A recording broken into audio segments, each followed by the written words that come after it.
So, yo, 2024 is kind of lame, so y'all want to ride with me back to 2004? I remember that year being a whole lot better. What did we have on TV? We had Lost. That was a show that was good until it kind of wasn't. It didn't really go too well at the end.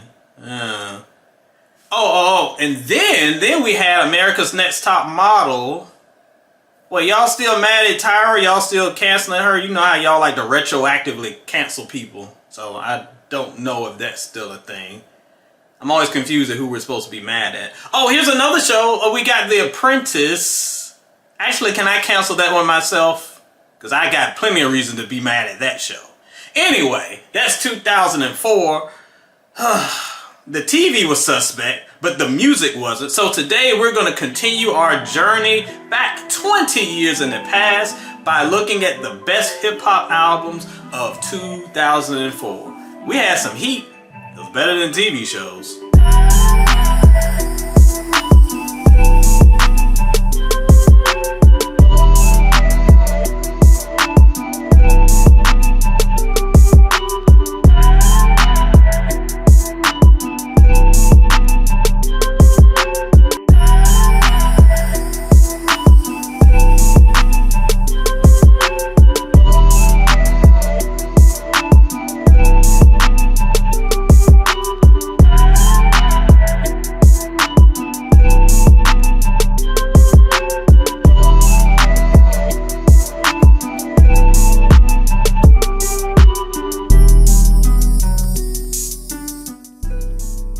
Y'all, thank you for joining us for another edition, of course, of the Soul and Stereo Sessions, your favorite place to hang out, my favorite place to hang out with y'all. And as we talked about earlier, we're going to be talking about the year 2004. So, not too long ago, we talked about the best R&B albums of 2004, and that was an interesting year for R&B because at the time, I'll be honest, I underrated it because it was coming off of the incredible decade of the 90s, and I'm like, this isn't as good as the 90s, and it wasn't.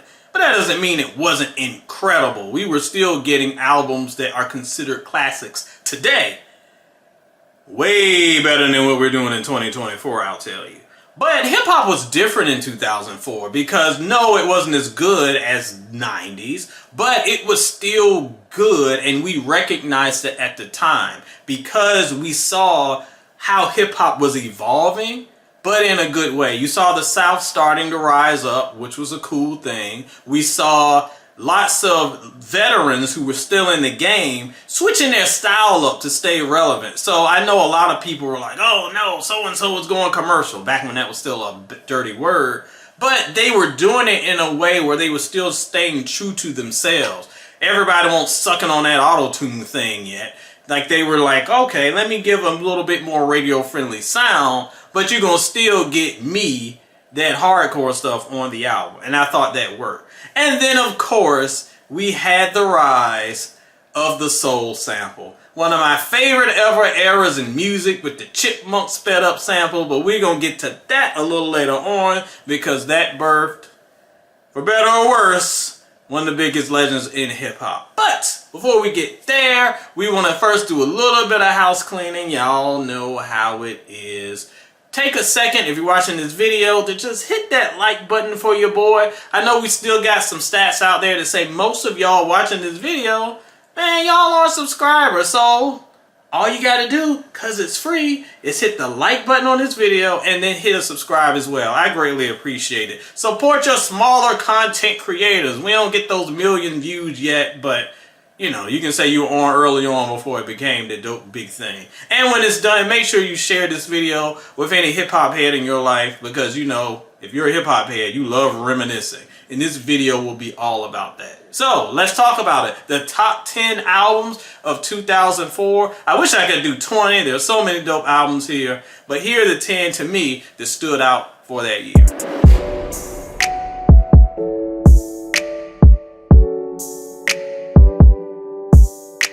Alright, and at the number 10 spot is The Roots, The Tipping Point. I went back and forth on number 10 for this video. I had The Roots here. I had Royce at 5'9's Death is Certain. And before I hit this button to record, number 10 was actually The Beautiful Struggle from Talib Kweli. So I'm sure Talib is going to be cussing me out on Twitter in a second, as is his usual pastime. Those three albums to me are like all neck and neck. I just couldn't figure out which one to do. At the last minute, I was like, oh, my gut is saying The Roots. So I went with The Roots. Sorry, Talib. Sorry, Royce. Still love both of y'all. But I'm going to go with this one. And I know The Tipping Point is not considered one of The Roots' greatest albums. I still need to rank their discography, by the way. Stay tuned for that. Anyway, I know it's not considered one of their best, but every Roots album is great in its own way. This one was a little bit different sound with the poppiness a little bit. It just sounded a little different, and I know that took some fans aback, but I think it works. I'm all for diversifying the sound. As we said a little earlier in the video, there were lots of legends who were trying new things in this era, and I think it works for the most part. So at its core, though, you're still getting the same thing that you always get from The Roots. The storytelling, the lyricism, the pure hip-hop in its purest form is here to be recognized and celebrated. So we're going to throw them in the number 10 spot. I think The Roots deserved it. And if you want to argue about the other two, you certainly can, because all three of them are pretty dope.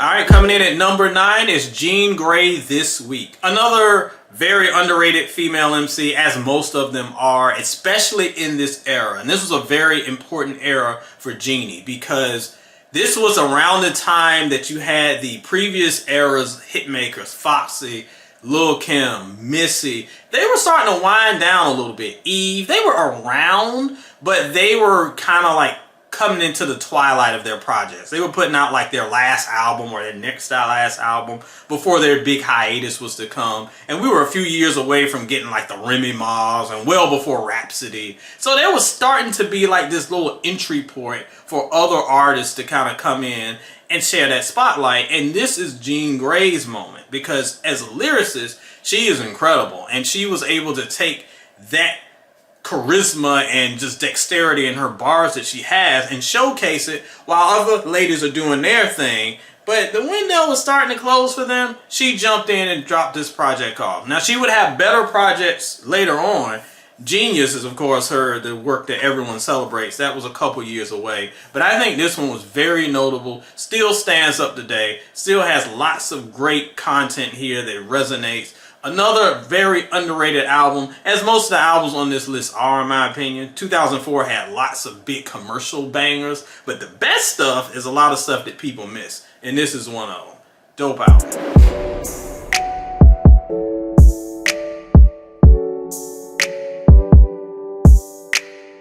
Coming in at number 8 is Twista and Kamikaze. Now, if I was not the unbiased album reviewer that you know and sometimes hate, this album would easily be in my top 3, maybe even number 2, if we were just talking about favorite albums from the era. I love this album. I'm a Twista fan, and I was very happy for him to get his time in the mainstream spotlight with this album. And that's mostly due to the efforts and the collaboration and chemistry he had with Kanye West. His rapid fire flow over that production was just wonderful. But it's just not a Kanye album. Don't think that, because there are other beats here that are absolutely great. He just is so adept at being able to do the rapid fire stuff, but you could hear him. And that's what my beef is with so many of today's rappers, where they're rapping at 5 times slower than him, but I can't understand a word that's coming out of his mouth. Twista is rapping like the Roadrunner, and I can clearly understand every word because he's enunciating. What a concept. This album is great, and not just for the singles. I think the album cuts are just as strong. And let me share a little personal story about why this album means so much. So in 2004, I was living in Louisville, Kentucky. Of course, I'm from Virginia. So my younger brother, he's still home in Virginia, and I was so jealous because Virginia always broke songs way faster than Louisville. I mean, I'm not joking, y'all. Louisville would play Dear Mama by Tupac every single day. I'm like, y'all know this song is super old. Y'all can play something else. Literally every day they play that on the radio. But anyway, my brother said, "Oh, have you heard this new Twista song?" I'm like, "No, I only heard slow jams. I hadn't heard a new track by the time this was circulating." And he called it the monkey song. And I was like, "What? Why is it a monkey song?" The reason why he called it the monkey song is because on Overnight Celebrity, the song he was referencing, the Lenny Williams sample, "Girl, you know I, girl, you know I," to him it sounds like a monkey making noises. So he would always call it the monkey song. So today, whenever I hear that song, I call it the monkey song because in tribute to my brother. I love this album, lots of great memories, and I love Twista. One of my favorites of the era.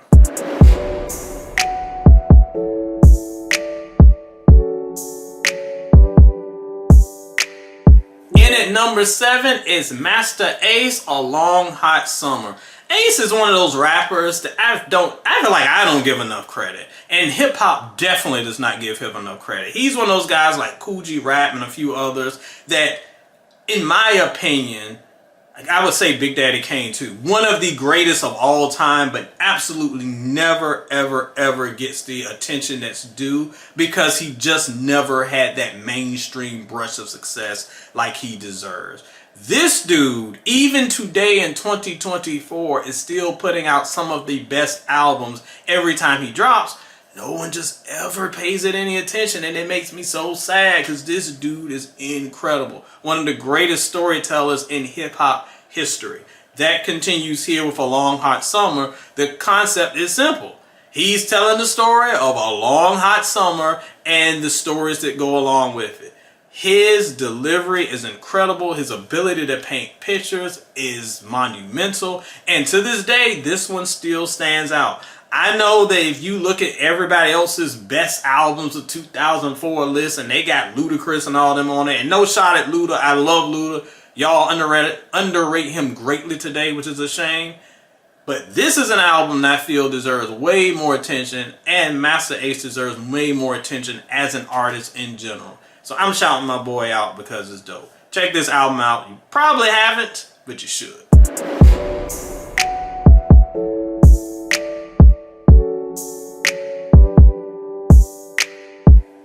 Alright, coming in at number 6 is a group that finally is getting a little bit more celebration today. Long overdue though. We're talking about De La Soul and The Grind Date. This is widely remembered as like the last great De La album, and it is very good. This is an album at the time that I liked alright, but I feel like I appreciate it more as the years went on, and it's definitely one of the best ones of its time.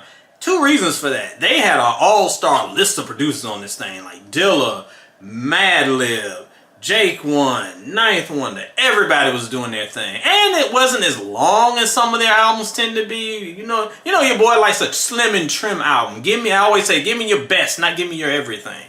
And this album works in that regard. Plus, De La, as a collective, almost never misses. When you have that level of production and that level of talent in one place, you really get a great finale of an album. All of De La's albums are pretty solid, but I feel like this one is the last one that people remember as like, this is the last super dope one. Because it was 2004, of course, it kind of went under the radar as some of the more mainstream guys. You had the G-Unit era and Eminem and everybody else is doing their thing. It's easy to overshadow acts like this, but they were still performing at a high level, and this is greatly remembered today. I hate that so much of the De La memories are kind of wrapped up in like, oh, past and tributes and almost sadness because of the sad history of their music not being able to be released, and then death and just so much label drama. But all of their music is available now, thankfully. So now it's worthy to be celebrated in not just a sad way, but in a uplifting way. This is another album, if you haven't heard, I would greatly suggest, if you're a hip hop fan, to check it out.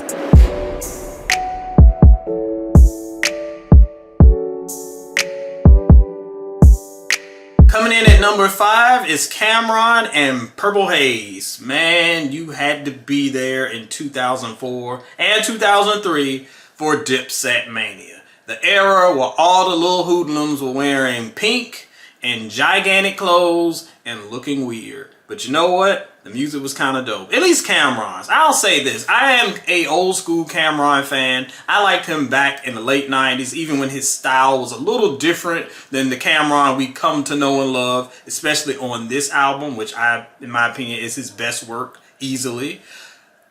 That time, he was a little bit more... He was always very unique, but by this time, he was absolutely in his own world with that laid-back flow and those ridiculous metaphors that made no sense, but they were hilarious and dope at the same time. It was almost like a prototype Lil Wayne when you think about it. How Lil Wayne has the most off-the-wall stuff, but it's actually kind of dope sometimes. That's kind of how Cam'ron was. But this was his era. And this was the peak of his pink powers with Purple Haze. I worked in Louisville at the time, as I've talked about before, and I had a youth group. And these kids loved Cam'ron. In fact, I have the bootleg of this album in my closet over there that one of them gave me. Don't worry, Cam, I got the real version behind me. I paid my $9.99 or whatever it was on release day. It's back over there somewhere. This album is just so much fun. And the way he was able to float over those beats from Kanye and Heatmakers and everyone else, he makes those soul samples sound so great, even when he's saying so much ridiculous stuff. Down and Out, there's so many great songs on this thing. I still play this one regularly. Easily the best thing from the Dipset era that still holds up today. I love it. Even though I kind of laugh at Cam'ron and the foolishness of his crew today, I like Jewel's okay. And J.R. Writer was dope. Y'all slept on him. The rest of them y'all can take or leave. But we will always have Purple Haze, Cam'ron killed.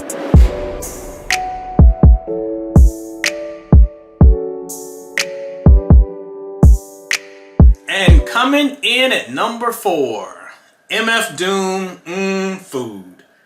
Oh man, MF Doom, one of the most creative artists of his era. In my opinion, if there was no MF Doom, the stuff that y'all laud Tyler the Creator and some of the more off-the-wall artists today about, nah, you ain't seen nothing until you see MF Doom. At the time, most fans, I would say even in my circle, were not really feeling him because he was so strange. You got this dude walking around with this Dr. Doom mask on and these very off-kilter flows, off-kilter delivery, talking about whatever, talking about Godzilla and whatever. But it was so dope. His delivery was so dope and his creativity worked. And that's what makes this album work.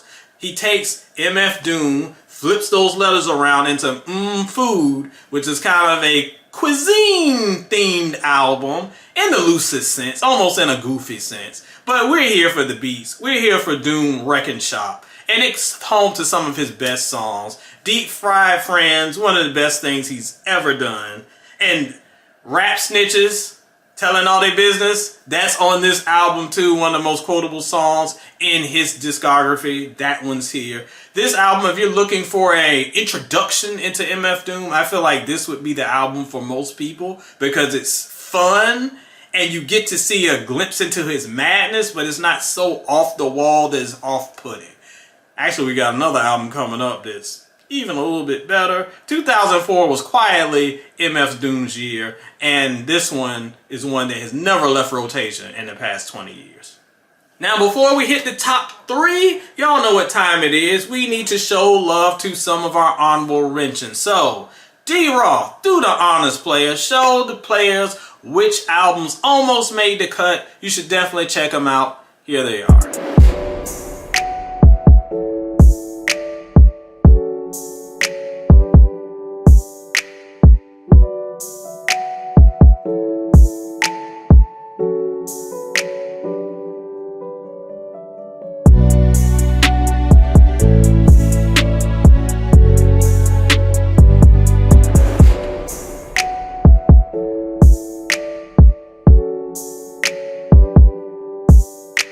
Coming in at number 3, my guy, Ghostface Killah with the Pretty Tony album. You know how I talked a little bit earlier about legends and who had kind of made their way, veterans in the game. They were starting to switch their sounds up a little bit in the mid-2000s, and some people were pushing back, but I was a fan of it. This is one of those albums.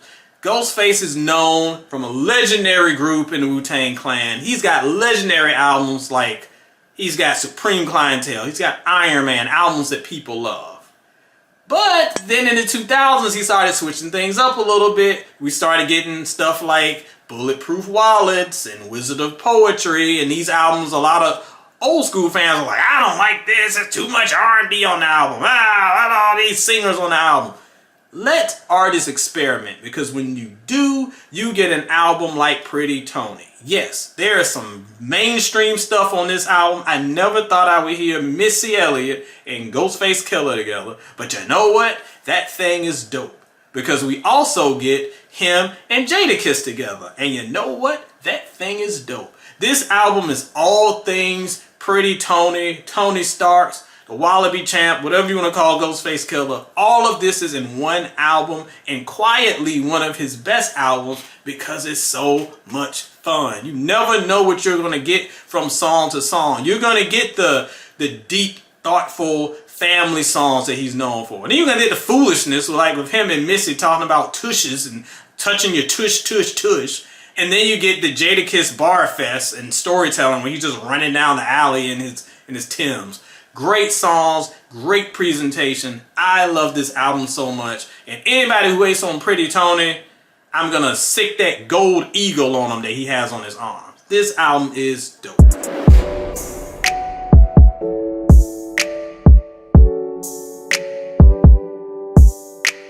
Coming in at number 2, we're back at MF Doom, this time with Mad Lib, with one of the most celebrated albums of the 2000s, Mad Villainy. 2 Doom albums for the price of 1 on this list. Look at this. Mad Lib, of course, all of y'all know, probably listen to this, one of the best and sort of underrated producers going for the past 20 years or so. And you combine that with one of the most creative thinkers in hip-hop, and you have quite the album.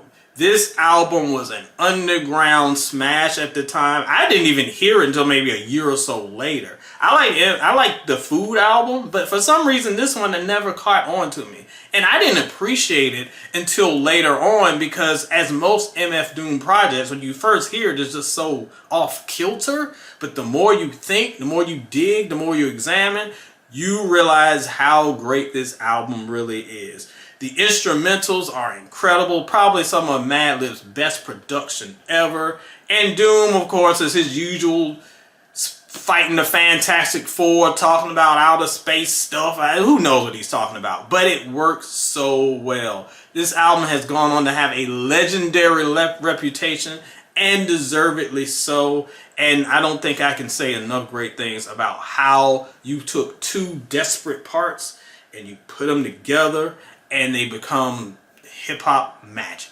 That's what this album is. It was oil, it was water, but for some reason, it all mixed into the most delicious of Kool-Aid. And that's the weirdest metaphor I have ever said.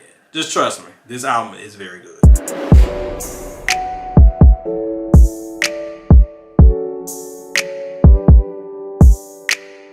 And here we are at number 1. One of my favorite albums of all time, from one of the most frustrating artists of all time, Kanye West, The College Dropout. People ask me all the time, like, what's a classic? What makes a classic? Since you don't want to call it a classic, what makes it a classic? Well, I'll tell you what makes a classic. What makes a classic is an album that defines an era, an album that makes a star into a superstar, and one that has a legacy. Let's talk about the 3 things to this album.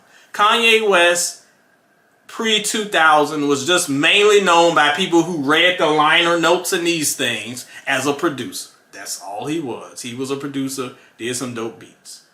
But he was able to revolutionize a sound using his soul samples that took him and every artist he produced for the next 10 years and going forward the next 20 into the stratosphere. This album has also gone on to be not only a high point in his career, but a benchmark for R&B and hip-hop production. That, boys and girls, is a classic. And I know most younger fans, they look at their Kanye West being like maybe Beautiful Twisted Fantasy, or even maybe later on into like the the mid 2010s where he was doing the Pablo type stuff, and that's their Kanye, the superstar, the Jesus Christ superstar Kanye.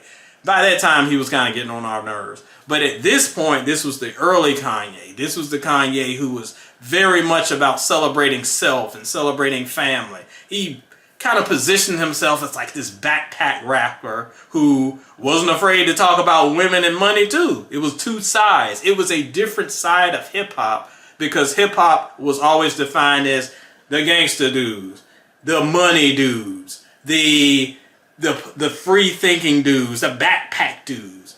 Kanye was all of those at one, and it made him so relatable. Even to me at this point, I'm probably in my early 20s as a fan, so I'm able to see myself in Kanye. And I'm able to see myself in these songs like Family Business, and hearing this young dude who is an underdog try to make his way into this industry, and he putting his whole family on his back.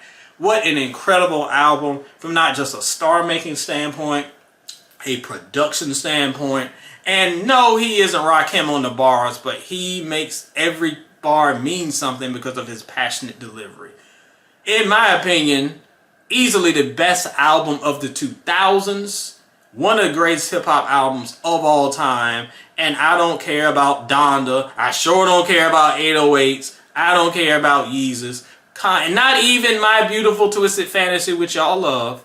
Kanye has never made an album better than this one. By far the best album of 2004. Alright y'all, those are the best albums of 2004. So it's your turn. Let me know what I missed and which albums should have been celebrated a little bit more. I'm sure there'll be some Dipset fans that wanted that one number 2 or something crazy like that.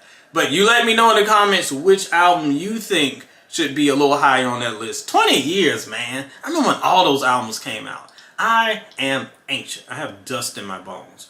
This edition of the Soul and Stereo Sessions is a wrap. Thank you for joining me on this trip back in time 20 years ago. Stay away from the TV shows. I don't think they'll hold up. But these albums did. Play on, players.